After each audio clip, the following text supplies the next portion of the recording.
The trade relationship between the United States and Canada has long been a model of cooperation and mutual benefit.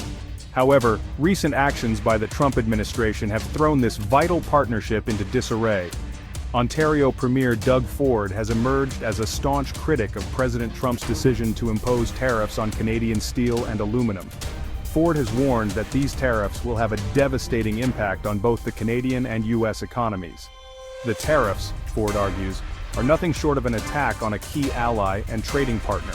He has accused the Trump administration of engaging in protectionist policies that will ultimately harm businesses and consumers on both sides of the border. Ford has vowed to stand up for Ontario's workers and businesses, making it clear that Canada will not be bullied by its largest trading partner. We will not back down. We will be relentless. I apologize to the American people that President Trump decided to have an unprovoked attack on our country, on families, on jobs, and it's unacceptable. The dispute has sent shockwaves through the integrated North American economy. Canadian businesses rely heavily on the U.S. market, and American industries depend on Canadian resources and manufacturing. The tariffs threaten to disrupt supply chains, increase costs, and jeopardize thousands of jobs in both countries. Ford has been tireless in his efforts to raise awareness about the potential consequences of this trade war, not just for Canada but for the United States as well. The economic fallout from the tariffs is already being felt. Canadian steel and aluminum producers have seen their costs skyrocket, making it difficult for them to compete in the global market. This has led to layoffs and plant closures, putting a strain on communities that rely on these industries.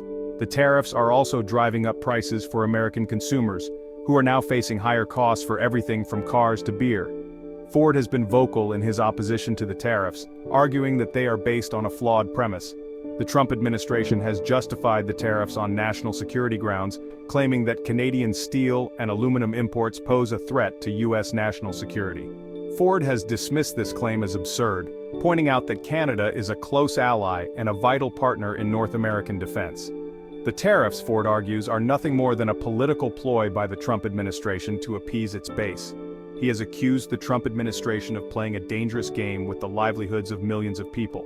The tariffs, he warns, will only serve to weaken both the Canadian and U.S. economies, making them more vulnerable to competition from China and other global rivals. Ontario has imposed retaliatory tariffs on a range of U.S. goods. These tariffs target products like ketchup, yogurt, and toilet paper, aiming to pressure the Trump administration to reconsider its policies. Ford defends the tariffs as necessary to protect Ontario's interests. He argues Canada cannot stand by while its economy is harmed.